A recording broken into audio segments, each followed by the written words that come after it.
What's up, listeners? Thanks for tuning in. I just wanted to let you know that this episode and all of our past recordings can be found on Spotify and Apple Podcasts. Also, be sure to follow us on TikTok, Twitter, and Instagram. You can find us by searching at Settle Down Media on all three platforms. Thanks again, and enjoy episode 28 of In the Endzone. Peace. What's up, brothers? That was such a good intro, Keaton. No, it's second time's the charm, right? Second time's the charm.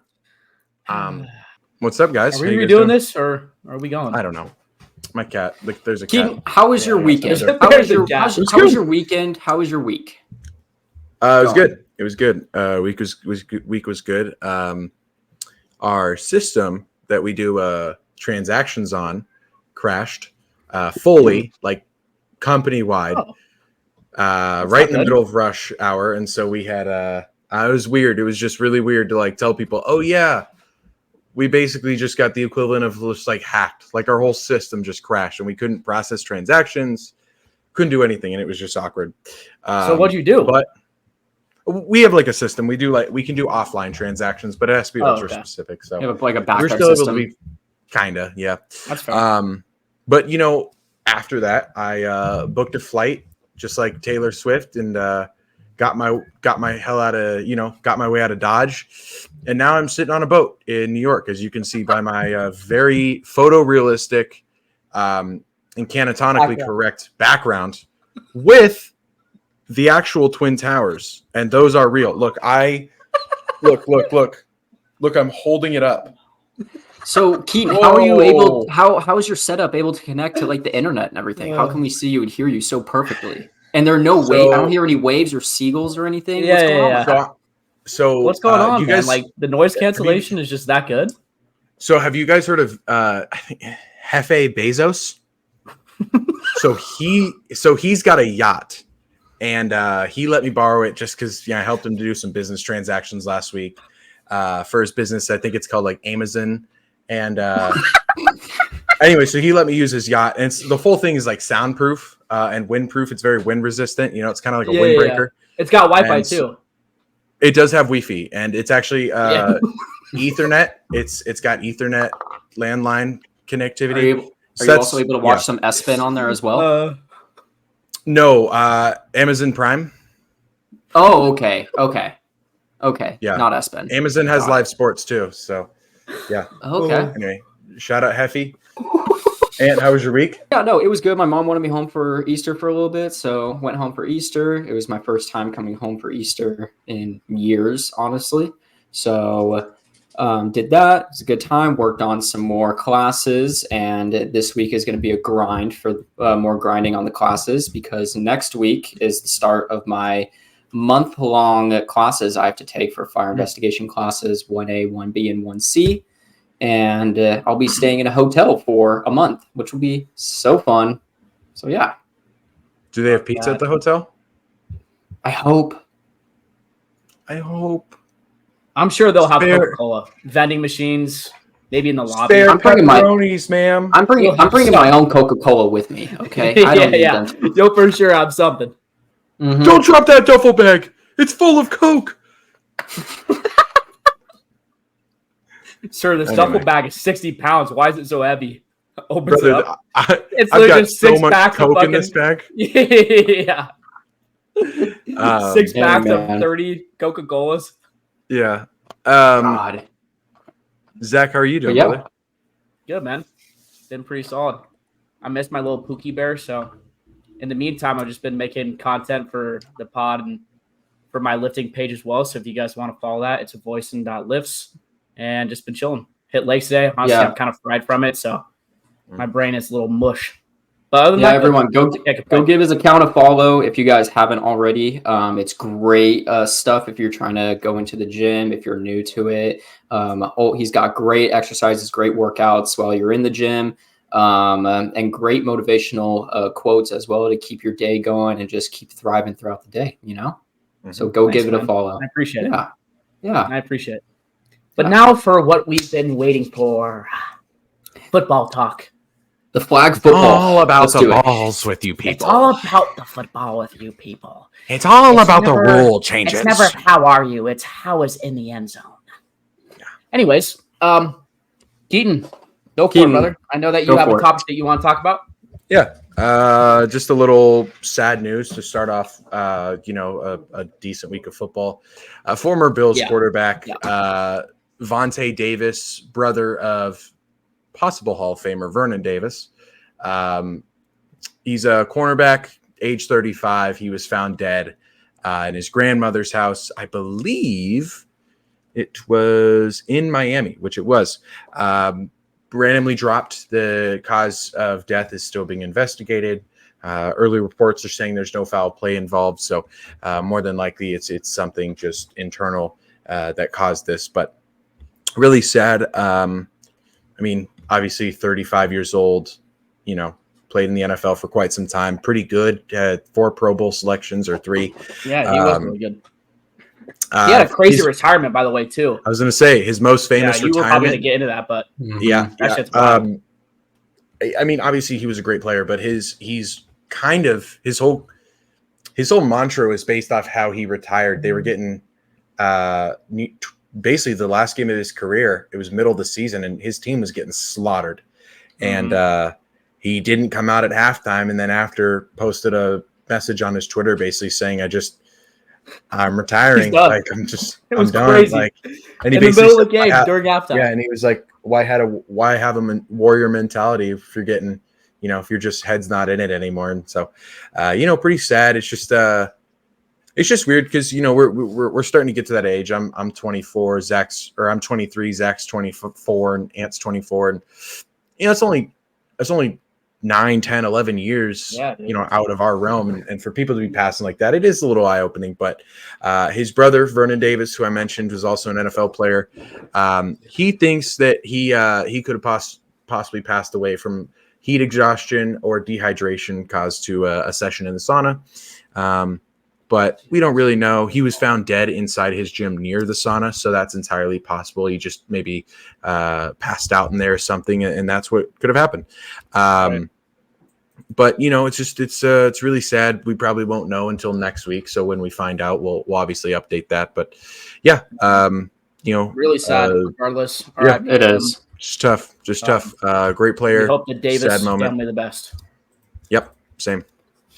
Not they're listening, but. No, I got Vernon on speed dial, actually. He played for the Niners, so I know him like that. Now on to less depressing topics, which overall it's all sad. Unless you're a Bills fan.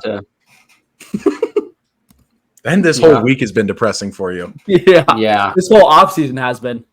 Well, I would like to address the elephant in the room just right off the rip after that one. Call me fat again, dude. Stefon Diggs is now got traded to the Texans.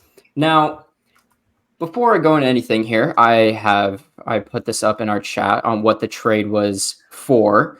And the trade, oh man. So the trade was the Bills traded Stefon Diggs, a 2024 6th round pick and a 2025 5th round pick to the Texans for a 2025 2nd round pick. So before we get into anything on like how the Texans are going to do or the Bills are going to do, how this will affect both teams, what do we think about the trade itself? Zach? Good trade. Dude, honestly, I kind of like it for both sides. I'm not going to lie. Okay. Now, I will say this. I don't really know what the Bills are doing. You just trade one of your best players, and you've gotten rid of a ton of defensive players in this whole offseason. So I'm looking at this team. I'm like, are you starting to rebuild? And this is, again, something I've talked about a lot. The teams that sign their quarterbacks to max contracts, unless you're Patrick Mahomes and you can win with basically anyone, if you sign your quarterback to a max contract, you typically do bad in the future. So I'm saying I'm a little worried for the 49ers when that gets to that point. However, we're back on to the Bills and the Texans. We'll talk about this in a little bit. The Texans scared the shit out of me. I said this before. What year was it when the Bengals went to the Super Bowl? That was 2021. No, 2020. No, 2021 they did because 2020 was the Niners and Chiefs, correct? 2022. Yep. 2022. Okay. They remind me a lot of the 2022 Bengals, like almost identical. I'm a little worried about their defense. They're young. Their offensive line isn't too good. They have a ton of options everywhere on the offense now. it's really just going to be about if they can hold up for CJ Stroud and if that defense doesn't let up 30 points a game. So that's pretty cool. With the Bills, again, Ant, can you read out the trade again? Yeah, I can. What exactly about the trade do you want me to read off? Just what the whole Bills thing? got. You know what? I think I can pull it up too. Here It's we go. right here. You got it? Yeah, I got it. So the Bills received a 2024 6th-round pick, a 2025 5th-round pick, and a 2025 2nd-round pick. Honestly, at first glance, you're going to be like, man, Stefon Diggs for a 2nd-round pick. But if you get any player that's decent in any of those picks, which there's decent players that come out of basically any pick in the draft, let alone undrafted, you just made that trade so worthwhile. So I don't think it's a great pick a great trade for the Bills, but I also, can see why they did it. He was offering not a lot to the table in the end of the season. He was also bitching a lot. He was being a baby. In the offseason, he's tweeted multiple times about, oh, are you sure that Josh Allen can be this good without a wide receiver 1? So you get rid of the drama in the locker room and you get rid of that contract. I like it for both sides. Again, it also I freed up a lot of cap space for the Bills. Exactly. Yeah. I think personally that Houston won the trade just because I think they needed a wide receiver 1. I think he's better than both the wide receivers they have there, although they're very good. But I think it's a win-win. I like what they're doing. I mean, again, I don't like – when I say that, I mean Houston. I don't like what the Bills are doing, but I think this trade's a win-win. Keen, what are your thoughts? I like it for both sides, like Zach said. I didn't look too deep into it. I was kind of a busy day at work all day, so I didn't really get to dive too much into this. But what I will say is that I'm going to be honest. I think Nico Collins is still better. Time will tell. We got to bet on that, actually. We do. I don't know. I've really got nothing to say. I think this might be a hot take, but Stefon Diggs probably benefits from this in better ways than just one, because I think CJ Stroud is a better quarterback than Josh Allen. Will be. Is. No. Is. Not yet. Oh, I've said it before. I think. No, you're wrong. What? You're wrong. Oh, okay. Yep. Mm-hmm. Yep. Anyway, just to point this out, Zach and I made a bet about who would finish the season better, Nico Collins or Stefon Diggs, because I personally think Nico Collins is better. And Stefon Diggs finished 13th in yards this year with about 1,200, and 7th in receiving or in receptions with 107 receptions. Great year, right?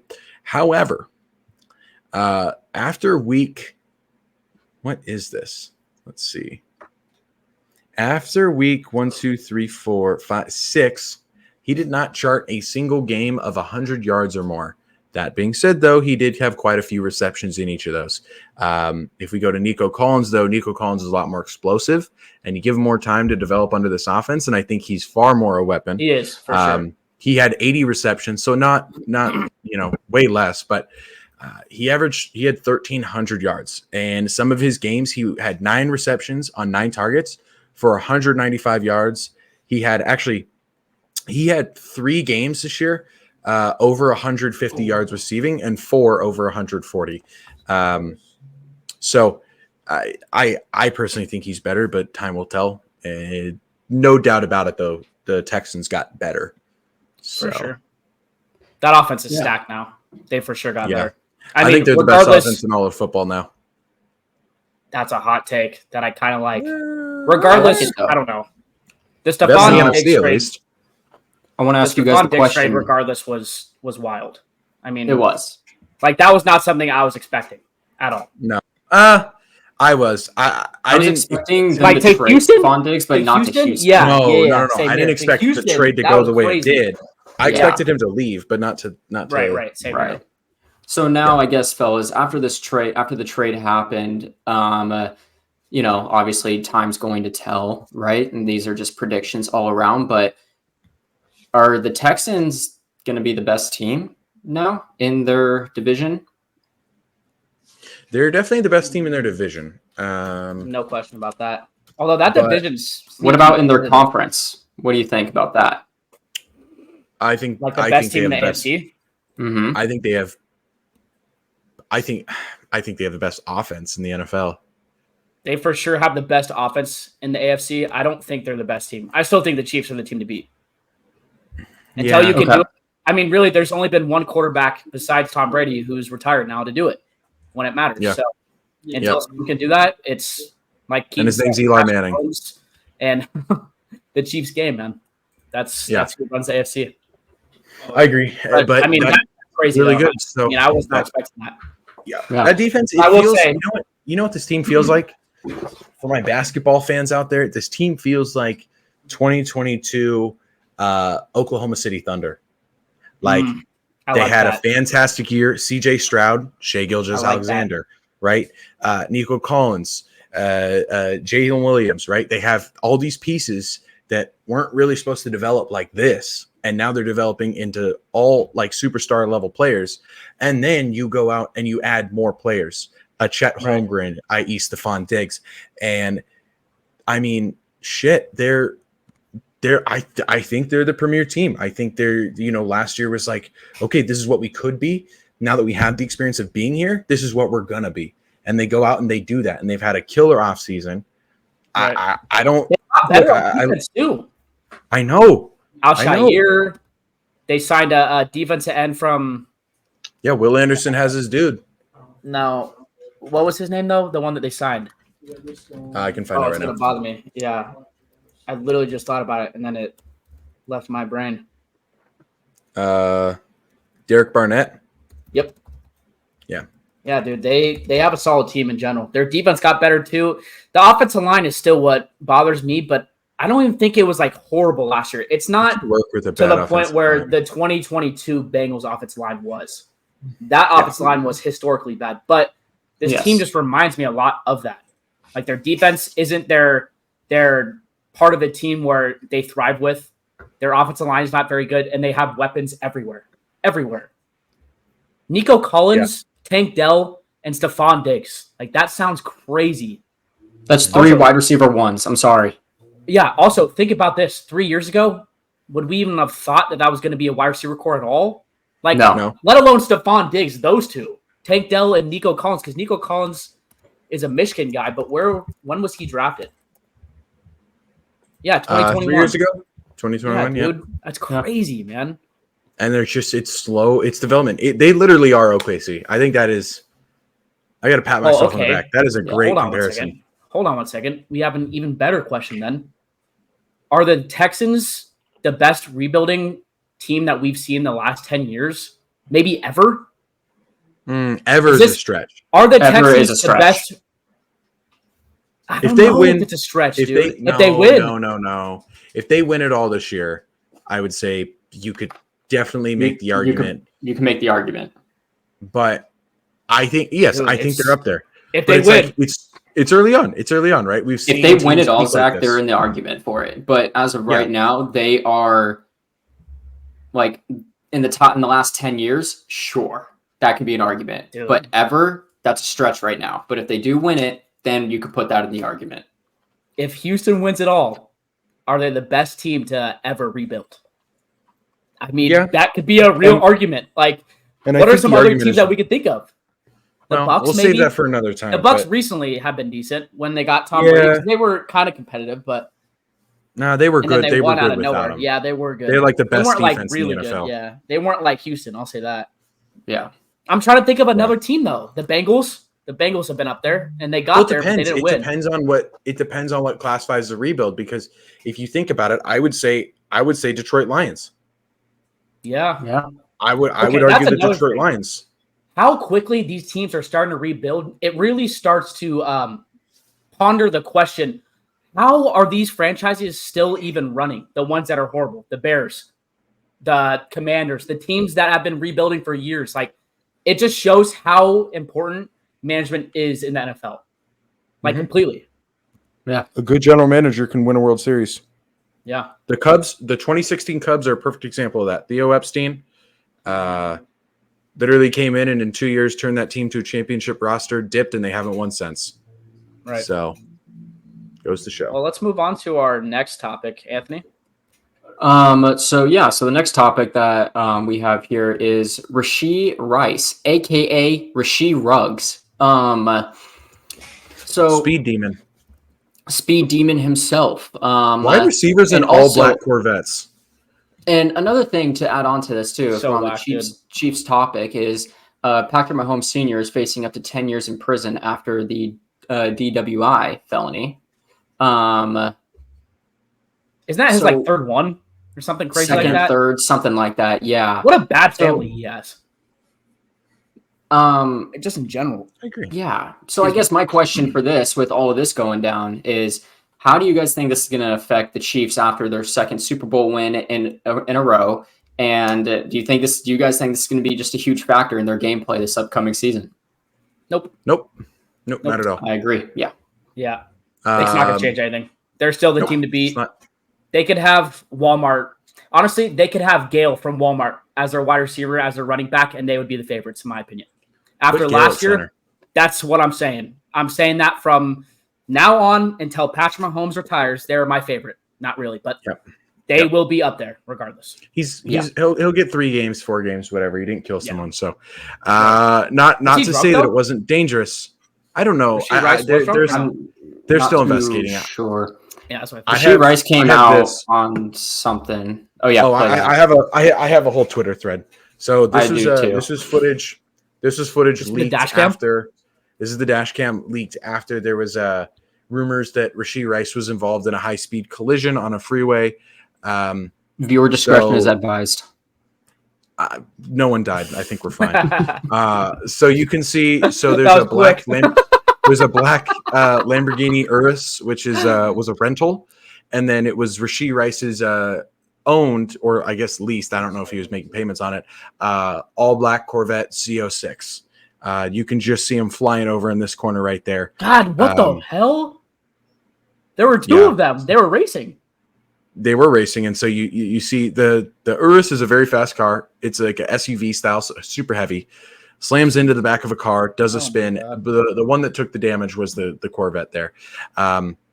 Further video shows after everybody kind of getting out. They were grabbing duffel bags, and so there's rumors as to why. Maybe there was weed in the car, and then people actually slowed down once they got like a crash site pulled. And did they flee the scene? They fled the scene, and then Rashee Rice for like multiple days was like quiet about it, and then he came out and said, today I met with Dallas PD investigators regarding Saturday's accident. I take full responsibility for my part in this matter and will continue to cooperate with the necessary authorities. I sincerely apologize to anyone impacted in Saturday's accident. And then for some reason signs it. Homie signed it like he was signed a Bill of Rights. I know. Like why, who do I make this out to at a signing event, you know? This is my hold up. Let me just add another signature to the Declaration of Independence, please. Yeah, like what? That's crazy. The Declaration of Spin Dependence. Oh, here's the video. So this is what was rumored that can you guys hear that or no? No, you have the volume down. Okay, I mean, it's fine. I don't think we need the volume. Yeah. Basically it's just it's them saying, "Hey, are you guys all right?" And they're running away, and they're just avoiding the crash scene altogether. I don't know. And then for quite some time, Rashee Rice was quiet about it too, which is kind of weird. Yeah, it was weird. He stayed very, very silent during that whole ordeal. So, it is what it is. But time will tell. Some about receivers driving fast in blacked out Corvette Z06s. Yeah. I don't know, Yep. but then if you're an NFL receiver, do not get in that car. It is cursed. You will catch a felony. So, Zach, you want to hit up the next topic? Yeah. So the next one is that the Bucks signed Randy Gregory. We'll keep this pretty quick.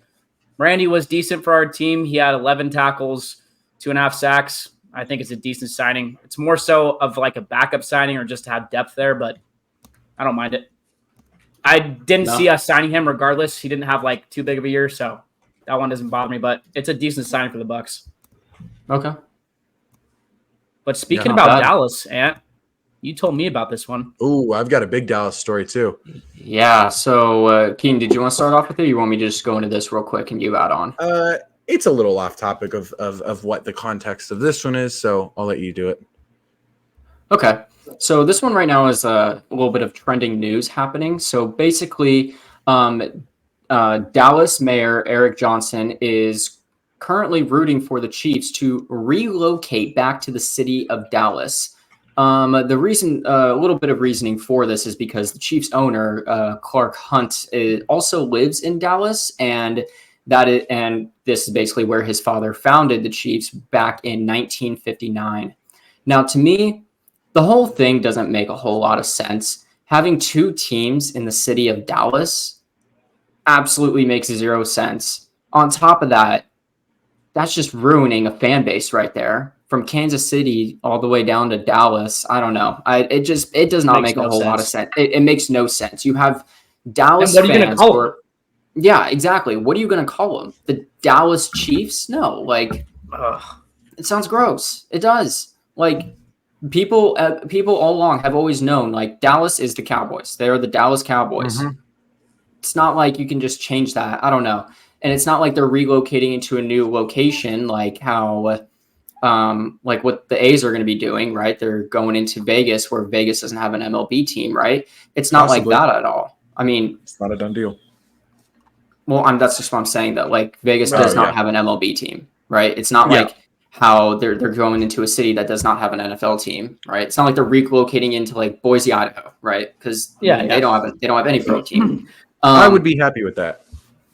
That'd be cool. I mean, that'd be cool, but in Get on this the case, market though, for it makes no sense. And Yeah, I I don't get know. What are your guys' thoughts on that? Stupid. I think it's dumb. Waste of I was going to say waste of a topic, but that sounds redundant. It's not a waste of a topic. I think it's a waste of a quote. That's a waste of taxpayer dollars to pay for a journalist to write that shit. Why would they move? They're not going to move. Like, I get it. Kansas City's not a great place. The Hunt family's cheap. They just two-peated. Yes, they do want. I could understand, but what are you going to do? You can't. This is the San Francisco Giants and the Oakland A's, just like Anthony was talking about. You can't have two rival teams, both competitive, competing in the same market. It doesn't work. The only way you do it is if you're the New York Giants and the New York Jets, who both play in New Jersey. Just forget, and they play at the same stadium. The Chargers and the Rams are the same way, but it doesn't work because, in that sense, Kansas City fans, I don't think are going to follow them to Cowboys. No. It doesn't make sense. No. They'll be pissed too. They've been there forever. Makes no sense. You just won back-to-back Super Bowls too. Why would you? They've also got the loudest stadium in football. That one's dumb. It's just I don't know. Feels, that owner seems like a fuck. feels Key. basis. Yeah. The Hunt family's weird. Yeah. So- And like I said, yeah, it's just a trending topic going on right now. Obviously, Right. it's not like it's going to be happening, but I don't know. I felt like that was Weird that's something trending. to. Yeah, exactly. That's what I'm saying, right? It's a weird thing to be Regardless. trending around when it's like a stupid trend to be going around right now, in my opinion. And I think we can all agree on that. You know, there's another stupid trend that's going around right now. Anthony, how are we feeling about JJ McCarthy at 3? Wait. I was going to say this real quick. Listen, brother. I was going to make a quick point on Dallas. A few weeks ago, we asked the question, what the fuck, excuse my French, Dallas is doing in free agency. And so they interviewed Derrick Henry recently, and I want to say it was via a podcast called The Pivot.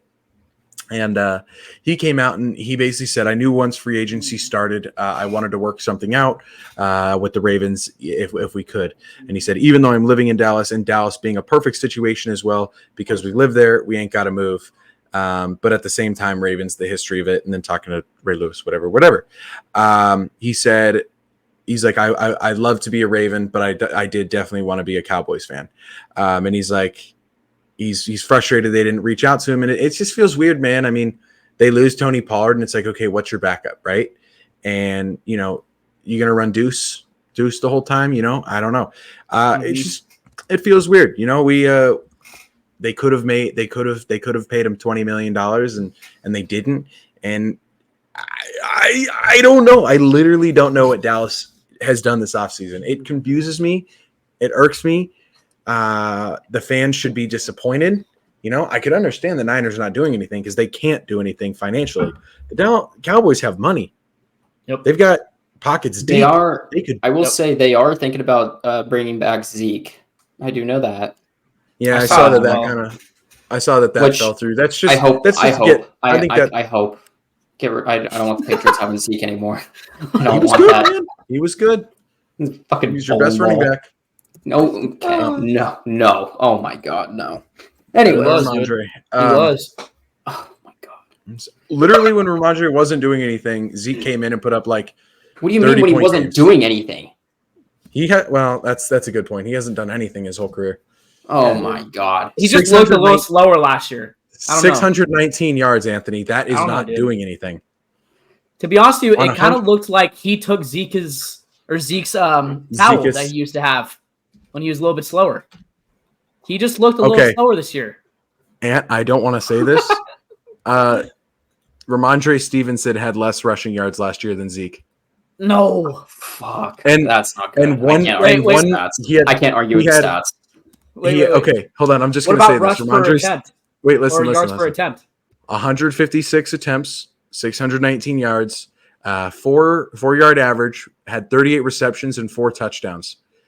Zeke, though, had 3.5 average, but he had 642 yards on 184 attempts, 3 touchdowns, but 51 receptions. I'm telling you, Zeke was it was close. It's negligible. Okay. They're 50-50. But Zeke is good. They are. I think Zeke is good. He was still pretty good. Comparatively to Ramondre, who's not. Right. I don't think he's that good. Well, who's not good? JJ McCarthy. JJ McCarthy. And there's been some rumors that are going around that the Patriots might pick him at 3. Anthony, how are we feeling about this, bud? Yeah. I bet you're just licking your chops. White quarterback from Michigan. You're probably drooling. I mean, it could be a dream come true in some sense, but at the same time, yeah, I don't know. Like, I don't really know how I feel about that. Like, because I mean, realistically, the way I'm looking at it is any quarterback at the moment that we draft, I feel like we're just gonna fail them, just like Mac. And in another case, I get he was a backup for a while, but like Bailey Zappi, same thing, right? Like, I feel like we're just gonna fail the next quarterback, and I don't want that for any new quarterback going into the NFL. I mean, that would suck to ruin their talent like that, and just I don't know. The only thing I feel like the only thing that the Patriots are really like looking at is the fact that yes, Brady and JJ both went to Michigan. And I don't know, maybe that's like where their interest is they're kind of looking at it that way, which I get, but I don't really get at the same time. But I feel like in a sense too, drafting JJ McCarthy at 3 is a little absurd. I would say take him the late first round, and that's fine. Mid to late first round, I'd say go for it for JJ McCarthy. But 3rd pick. It's very absurd. It's very absurd. I'd rather take insane. Marvin Harrison Jr. I've been saying that. Yep. I'd much rather have that. But I don't know. He would look cool in a Patriots jersey too. Okay, I'm not JJ. Marvin Harrison Jr. He would. Keaton, you were going to say something. Let's do the radar in a second. He's trying to hold back his 8. It's not even hate, dude. Don't get me wrong. I think JJ is a good quarterback. This feels very reminiscent of 2017 with Mitch Trubisky playing one season at UNC, seemingly coming out of nowhere as I don't know, just not really performing well when he was there. And then immediately jumping up the draft board and being taken with a first-round pick and it not panning out. And don't get me wrong, I think JJ McCarthy is different in a lot of ways. He's fast, he's athletic, he can throw on the run, he throws with accuracy. The winning stats he can back up. But you know what? It just doesn't make sense. The guy goes into the draft, like, you know, mock drafts and all that, as a early second round, late first round pick. For some odd reason, has a subpar draft combine. And I'm saying subpar, like he was the 5th or 6th best quarterback there. and the best were, the Penixes, the Jaden Daniels at his pro day. Like, all those quarterbacks looked really good on their pro days and combines. JJ McCarthy looked decent, right? And immediately he just starts jumping up these draft boards. And we go from within 4 weeks to him now being projected as the second overall possible pick. They're talking about Washington taking him instead of Drake May, which Drake May is another thing. I don't know if he pans out well, but it's just weird, man. It's weird. It's weird that they're looking at this guy as a possible Hall of Fame caliber quarterback is why you draft a guy that high. And a quarterback like Jaden Daniels is sitting down there wondering, hey, am I going to get that pick? Or are the Raiders going to trade up for me? Or where do I fall on this list? Do I fall to 10? Do I fall to 15? And he is better than all four of them. JJ over Jaden would be criminal. But it's going to happen. That's the thing. It will. It's going to happen. That's just the draft. It's crazy. JJ McCarthy probably goes over Drake May. I think Washington takes JJ McCarthy. I think Drake May falls to New England. And if New England had any sense, they'd take Jaden Daniels. But I'm not a general manager. This has been my biggest issue with quarterbacks being drafted, especially this early on. I don't think New England should go for a quarterback. I don't think that's what they need right now. I think so many times NFL teams go for a quarterback because it's like, this guy could make our franchise. Carolina did the same thing last year. But you know what Carolina lacked? They lacked every other piece to develop a quarterback properly. It's the same thing that happened with Mac Jones. Mac Jones was really good in his rookie year, but they couldn't build around him. They couldn't provide him the optional pieces that he needed. So you get a bad offensive line with an inexperienced quarterback, and then you get a bad receiving core, bad tight ends, brutal running back system, and a defense that can't do anything. And it's a recipe for disaster. And I think if New England's serious, they should honestly just kind of sit and wait. They won't, but they should sit and wait, build their team properly, and then next year go for a quarterback. But then again, next year doesn't offer a lot in quarterback potential. So yeah, that was the exact same thing I was going to say. I don't think they can, because this quarterback draft class is one of the best we've ever seen, quote unquote. Sure. And they say that every year, but this one is stacked. It is stacked. It's stacked. I mean, we're talking about Penix, we're talking about, and I'm a homer, but we're talking about Penix, who is also an extremely talented quarterback, and he's not even going to fall to, he's going to go into round 2. Like, that's how stacked this draft class is. It's all across the board.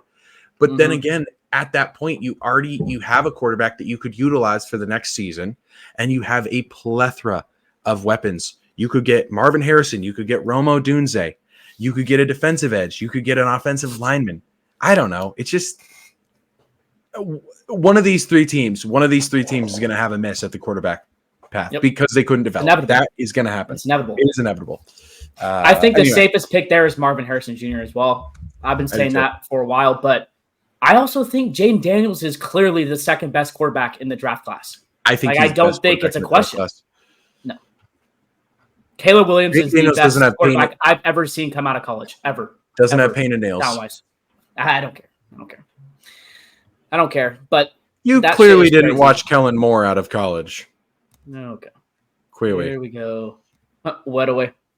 Well, speaking about what away, the UFL has started, and it's pretty crazy. I'm not gonna lie. It's been very entertaining. Very, very entertaining. Keenan, I know you have this clip, but a kicker actually hit a 64-yarder. Do you want to pull that up? Boy, do I. For those and who the don't crazy know, thing 64, is, before go ahead. Yeah, before Keaton shows this, 64 is a record in the NFL. He hit his practice shot, they iced him, and then this was the kick. I mean, dude. Also, I just want to say, Jake Bates, that was his first field goal kick since high school. And he is, let's find out how old this old man is. Jake Bates. Hold on. Oh my God, if I could type, that'd be so sick. First kick out of high school. He is 24 years old. He graduated class of 2018. 6 years later. Just like all of us. With us. 6 years later. Yeah, his first professional kick. Yeah. Went to Arkansas. Shout out to him, I think he kicked at Arkansas, but got injured. I don't know how it worked out, but yeah. Anyways, I saw that kick and instantly thought, well, he's going to be an NFL kicker next year. He's going to get a contract. And that brought to my attention how many players from the XFL or any other professional league have gone to the NFL and been relatively successful, right? So I started digging into it. Last year, over 100 players combined signed onto NFL rosters from the XFL and the USFL. Okay. This was just practice squad and like not the full roster where they're cut, but they signed to rosters. And then I continued to dig deeper and saw that there were only a couple that actually signed to the real squad or like the final roster. And that was Daniel Whelan, who was a former DC punter. I guess he's a punter for one of the teams. Pretty cool. And then I thought, okay, I guess the XFL is new, so we're going to give it a little bit of a break, right? But the XFL has been around for a while. They've done the league on and off for years now. So I looked it up. I'm like, who have been the most successful, players that have come out of the XFL and gone into the NFL? Listen to this list. Josh Gordon, who during his time was one of the most talented wide receivers before he got Shout out Seattle Sea Dragons. Yep. Taylor Heineke, who has been a crazy, I'm not going to say success story, but story in the NFL. Tommy Maddox, who's kind of a NFL starter that played in the early 2000s. Talked about a little bit, not by much, but he was decent. And then Jeff Garcia, who's a Hall of Fame quarterback for the 49ers. So that's kind of crazy to me. And then we obviously know PJ Walker, who had that insane throw last year or 2 years ago. So I wanted to dig deep into that. And it's kind of cool that, a lot of these professional leagues are starting to get at least a little bit of showing and popularity. Like, I think it's cool. Like, I think it's a decent idea. And if they can continue to develop it and they have similar talents to NFL, why not continue making them? I don't know if you guys watch the highlights. What do you guys think about them? I'll be honest. I did not watch a lot of UFL. Been kind of a busy week. I have heard that it's been a success overall, though. Good viewership across the board. I just saw clips. I didn't watch like the actual game. I just thought it was cool. Like, if they're actually gaining popularity, you might as well continue doing it. Yeah. I mean, we'll see if it works out too. We've been through the spring football leagues for about 4 years now, and none of them have been successful. So maybe this is a change. Less competition, so it's only one league now and not two. But I don't know. It's just feels like when it's not football season, there's 3 other sports to watch, and basketball is coming to playoffs. Hey, look, hockey, the Masters is this weekend. Hockey's hitting playoffs. Baseball just kicked off, right? So, I don't know. Just stuff to run spring football when it's not established. Right. So, well, we'll see. My last topic is just breaking down Justin Fields and his, I don't want to say rise to the NFL, but his path to the NFL, because it's been crazy. I saw actually a video about this, and it kind of played off the video that we did with the 2021 quarterback class. Justin Fields obviously has been one of the more popular ones out of that class. He went to high school, obviously, from 2014 to 2018. He was the second best recruit behind Trevor Lawrence, which has kind of been his second. He's always been second fiddle to Trevor Lawrence, which is kind of crazy. He's a great college starter, and he was actually third in Heisman voting for 2019 and 7th in 2020, right? Taken 11th to the Bears in 2021. He started in the NFL. His stats were not very good, and I'll look those up just to read them out. But in 2021, he had a 59% completion percentage, 1,870 yards, 7 touchdowns, 10 interceptions. Not a great rookie year. 2022, he had a 60.4 completion percentage, 2,242 yards, 17 touchdowns, 11 interceptions. A little bit better. And then 2023, we obviously saw it was pretty similar to his 2022 year, right? So then he gets traded to be a backup for the Steelers. And my question is to you guys, is this more of a mentorship? Like, are we watching Russell Wilson becoming a mentor to Justin Fields? Because I'm breaking down Justin Fields' his career and his path to the NFL, and it really just does not make a lot of sense why he hasn't panned out. And I think to myself, it's not a character thing. I don't think Justin Fields has a bad character, but it's almost like a great person. Yeah, exactly. It's almost like he needs development. So do you guys think that the mentorship is going to help Justin Fields in Pittsburgh? I do. do. I'll start. I think just being honest, we saw this again. Homer pick. We saw this with Geno Smith. Sat behind Russell Wilson, understood how to kind of watch an offense be run at a well-oiled level, and got to kind of understand the characteristics of how a quarterback should operate, especially one with high praise and high talent. And it turned out it was a success. And Geno for the better part of 3 years is our franchise quarterback. And I think Justin Fields has all the intangibles. I think he's one of the most talented quarterbacks in the NFL, just in what he can do. However, I think coming into the league, and this is another thing that I kind of complained about, I think he went to a team that was severely undermanned and not capable of developing a proper quarterback. And I think he's a system quarterback. I don't think he can go into any team and win. Most rookies cannot do that. And so him going under Russell Wilson with a good coach like Mike Tomlin, who's dealt with great quarterbacks in his past, should definitely help him understand how to properly run an offense. And I think it just gives him a new change of scenery. Chicago's a tough place to play. The crowd is very volatile. It's a lot of pressure to succeed, even though they have no success sustained. I think it's just like a breath of fresh air. There's no expectations for him to perform. Finally, he can get his head right and understand where he needs to fit in an NFL offense. That's fair. Yeah. Honestly, there's not much for me to say about it. I agree with Keaton 100% with everything that he said. That's fair. Not much for me to say after what Keaton just said. Sweet. Well, do you guys have any more topics? Because that was my last one. I'm good. I think we covered everything. Yeah. Sweet. Yeah.